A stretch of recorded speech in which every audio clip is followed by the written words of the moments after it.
Victoria Chiveste, Recruitment Specialist of Girl Scouts of Southwest Texas, once again welcoming you to another episode of our Girl Scout Virtual Book Club. Today, we are going to be reading Cloudy with a Chance of Meatballs. You've probably seen the movie. There's an animated movie called Cloudy with a Chance of Meatballs, and that is based off of this book and this book series. So, after we read this book, if you enjoy it, you can go ahead and look into the other ones that they have. So there is this one, Cloudy with a Chance of Meatballs. There's also Pickles to Pittsburgh, Cloudy with a Chance of Meatballs Part 2. Planet of the Pies, Cloudy with a Chance of Meatballs Part 3. And Grandpa's Cloudy with a Chance of Meatballs Cookbook. And they're all going to be by the author Judi Barrett. Okay? So we are going to read through the book like normal, and as we read through the book, I want you to make sure that you're paying attention to both the story as well as the illustrations for our discussion questions at the end. So the story and the illustrations, okay? And then we're going to have an activity challenge afterwards, which is part of our cooking series, and we are going to be making my favorite dish. I'll let you guess what it is, but I'm going to tell you at the end. I'm going to wait to tell you till the end, okay? So let's go ahead and let's get started. We were all sitting around the big kitchen table. It was Saturday morning, pancake morning. Mom was squeezing oranges for juice. Henry and I were betting on how many pancakes we each could eat, and Grandpa was doing the flipping.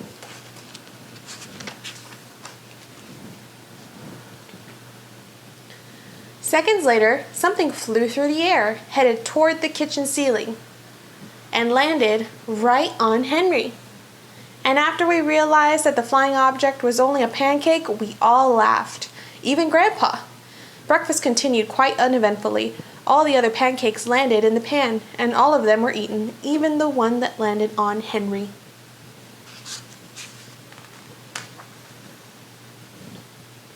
That night, touched off by the pancake incident at breakfast, Grandpa told us the best telltale bedtime story he's ever told. Across an ocean, over lots of huge bumpy mountains, across 3 hot deserts and 1 smaller ocean, there lay a tiny town of Chewandswallow.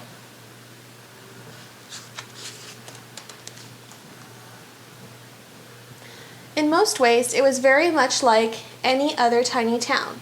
It had a main street lined with stores, houses, the trees and gardens around them, a schoolhouse, about 300 people, and some assorted cats and dogs. But there were no food stores in the town of Chewandswallow. They didn't need any. The sky supplied all the food they could possibly want. The only thing that was really different about Chewandswallow was its weather. It came 3 times a day. Breakfast, lunch, and dinner. Everything that everyone ate came from the sky.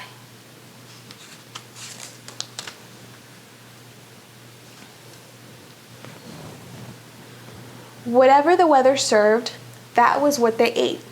But it never rained rain, it never snowed snow, and it never blew just wind. It rained things like soup and juice, it snowed mashed potatoes and green peas, and sometimes the wind blew in storms of hamburgers.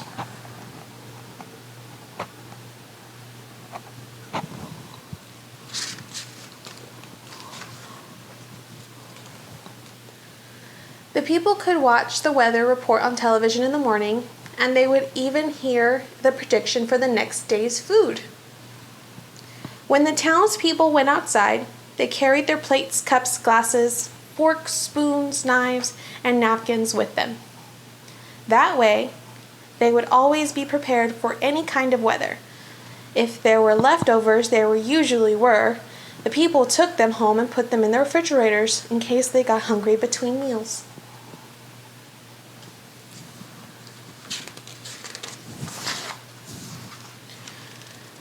The menu varied.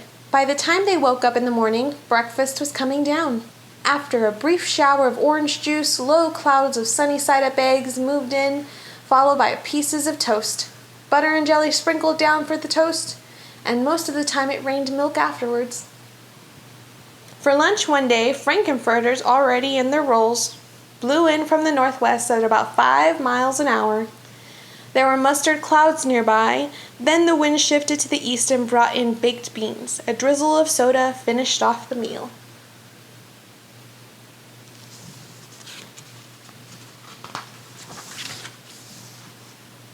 Dinner one night consisted of lamb chops, becoming heavy at times with occasional ketchup.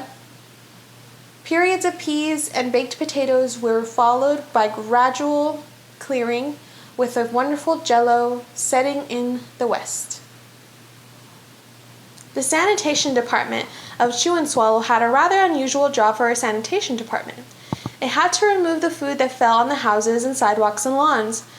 The workers cleaned up things after every meal and fed all the dogs and cats. Then they emptied some of it into the surrounding oceans for the fish and turtles and whales to eat. The rest of the food was put back into the earth so that the soil would be richer for the people's flower gardens.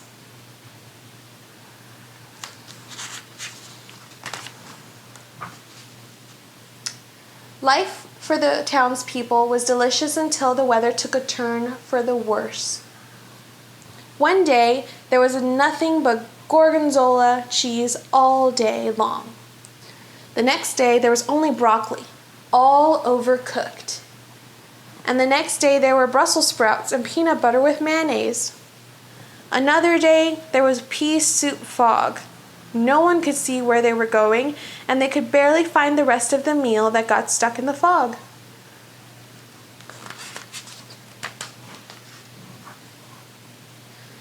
The food was getting larger and larger, and so were the portions. The people were getting frightened. Violent storms blew up frequently. Awful things were happening. One Tuesday, there was a hurricane of bread and rolls all day long and into the night. There were soft rolls and hard rolls, some without seeds, some with seeds, some without. There was white bread and rye, the whole wheat toast. Most of it was larger than they had ever seen bread rolls before. It was a terrible day. Everyone had to stay indoors. Roofs were damaged, and the sanitation department was beside itself. The mess took the workers 4 days to clean up, and the sea was full of floating rolls. To help out, the people piled up as much bread as they could in their backyards. The birds picked at it a bit, but it just stayed there and got staler and staler. There was a storm of pancakes one morning and a downpour of maple syrup that nearly flooded the town. A huge pancake covered the school. No one could get it off because of its weight, so they had to close the school down.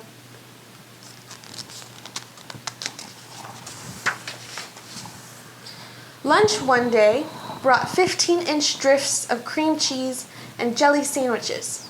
Everyone ate themselves sick, and the day ended with a stomachache.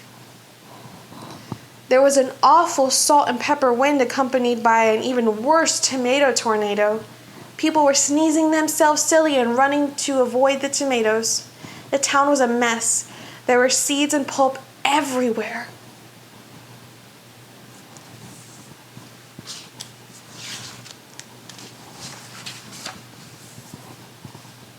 The sanitation department gave up. The job was too big.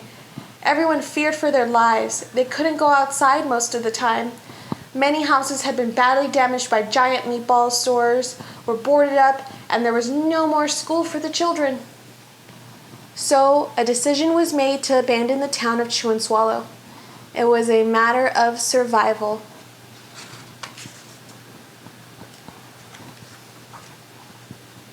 The people glued together the giant pieces of stale bread, sandwich style with peanut butter, took the absolute necessities with them, and set sail on their rafts for a new land.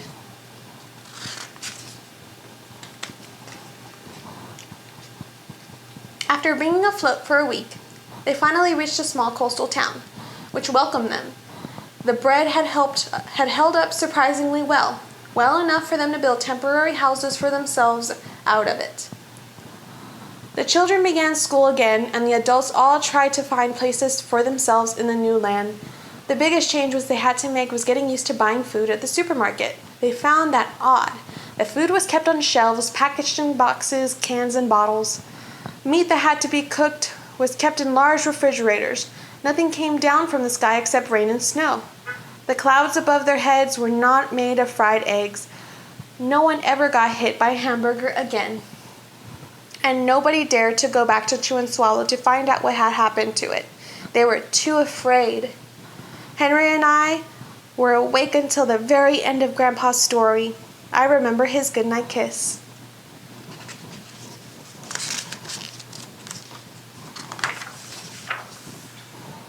The next morning we woke up to see snow falling outside of our window. We ran downstairs for breakfast and ate it a little faster than usual so we could go sledding with Grandpa. It's funny, but even as we were sliding down the hill, we thought we saw a giant pat of butter at the top, and we could almost smell mashed potatoes.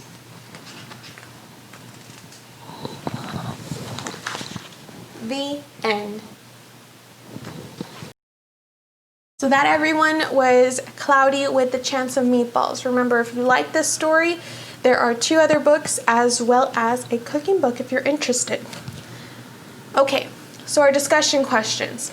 Number 1, remember, write your answers in the comments below. Number 1, what did you learn about the girl and her brother from the words and illustrations at the beginning of the story? What do you learn about Grandpa?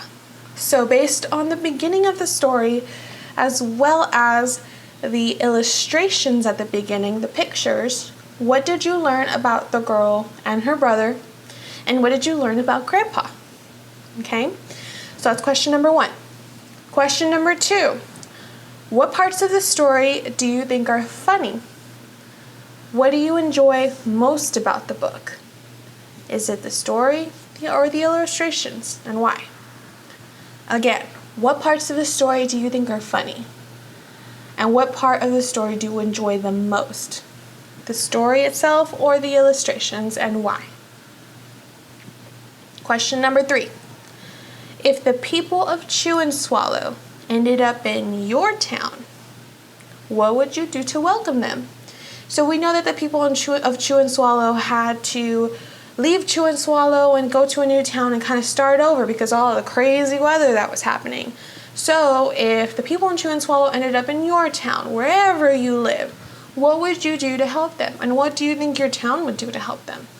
Okay, so those are 3 discussion questions, so make sure you put your answers in the comments below.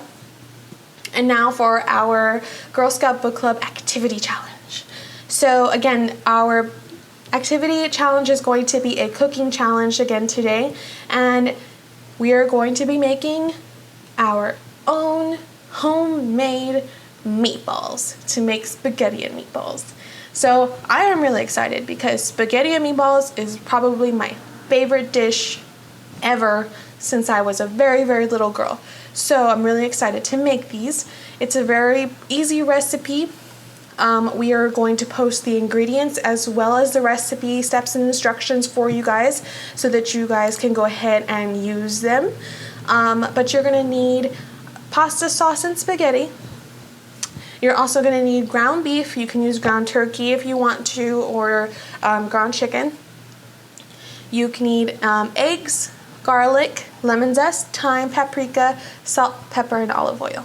Okay, I will be posting a video for you guys so you can see step by step what I did when I made them, and they're very good. They're so good. So I'm really excited for you guys to try this with your family. Bring everybody together for this delicious meal, and make sure to take pictures as you're doing it, as you're cooking, of your meal when it's done, and then put them in the comments below so that I can see them. Okay?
hope you guys enjoyed this episode.